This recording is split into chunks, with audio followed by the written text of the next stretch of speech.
One of the most incredible allegations of an alien cover-up has been revealed by David Charles Grush, an Air Force veteran and former member of the National Geospatial Intelligence Agency.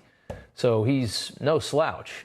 Recently, the former intel officer filed a whistleblower complaint with Congress, handing over extensive classified information involving secret government programs involving UFOs and the aliens who pilot those UFOs.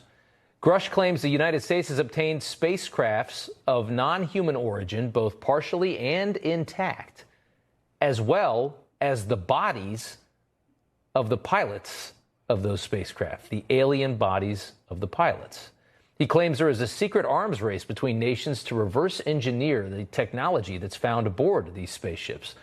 A retired Army Colonel, Carl Nell, who worked alongside Grush as part of the Unidentified Aerial Phenomena Task Force, spoke to the outlet called The Debrief, corroborating Grush's claim, saying his assertion concerning the existence of a terrestrial arms race occurring sub rosa over the past 80 years focused on reverse engineering technologies of unknown origin is fundamentally correct, as is the indisputable realization that at least some of these technologies of unknown origin derive from non-human intelligence. He says that is indisputable, that we have non-human technology. Now, the House Oversight Committee is in the early stages of preparing a hearing on UFOs based on Grush's claims, and UFO researcher Ben Hansen is here with us now to talk about this. Sir, it's good to have you on. The Pentagon is claiming that they have no verifiable information to substantiate these claims of Grush. What's your response to that? Yeah, well, I mean, that's not surprising, and that's actually exactly what we'd expect. And people need to understand that just because they've been given the authority, Dr. Kirkpatrick, the Pentagon, the Aero Task Force, just because they've been given the authority to investigate this doesn't mean that they're going to play nicely in the intelligence community.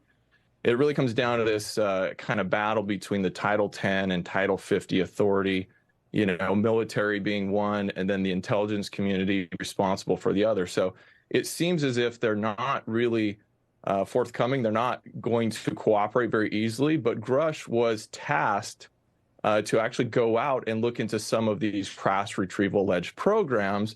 And, they came right out. He had a lot of sources that he is not able to name right now, but they're confirming that such a program has existed for many decades. And now we just have to wait patiently to see the evidence of it.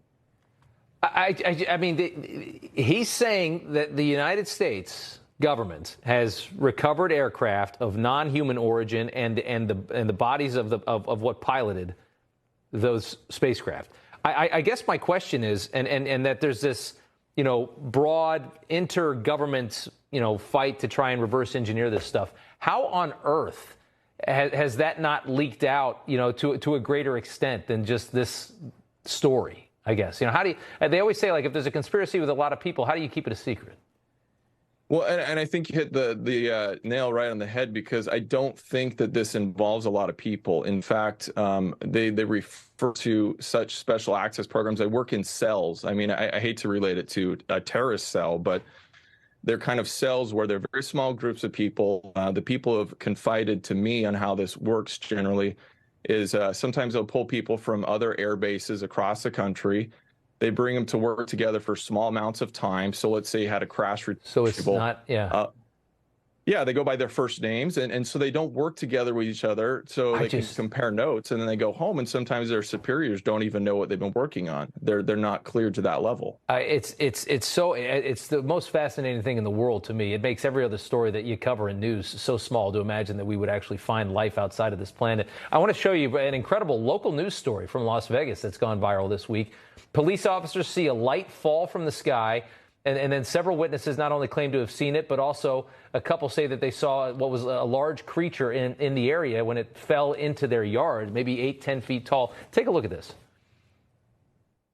It's almost midnight on May 1st when a Las Vegas Metro police officer's body cam catches this, something flashing low in the sky. What'd you see? It was like a big creature. A big creature? Yeah, like around 10 feet tall. I'm not going to BS you guys. One of my partners said they saw something fall out of the sky too, so that's why I'm kind of curious. I don't know what to make of that. I feel like they always seem to come out of places like Nevada and places that are near, Air Force bases and things like that, which makes me more skeptical. But this was something that the police saw, and then people started calling in about it, which to me gives it a lot of validity. And then you got this kid saying, I saw like a 10-foot tall thing looking at me. And I mean, it's just unbelievable. Yeah, it's been a strange week, and this news keeps coming out. We're following this story very closely. We got people on the ground with the police department. Yeah. 911 calls are real. They did respond to it. It's possible that what was seen in the sky was actually a meteor, but coincidentally, same time you have this family claiming they've got these huge creatures in their backyard, and the police feel at this point that they were not hoaxing it. Witnesses at least. So we'll see what comes of that. It's just so far from the realm of just what the mind is able to process. I mean, I do look up at that big sky and I see how big the universe is, and it just seems entirely ridiculous to believe that we're the only thing in this vast amount of space. But the fact that it could actually be proven in our lifetimes, I don't know that I'd be able to handle it. I might just pass out at the thought of it. Ben Hansen, thank you for coming on. We appreciate it.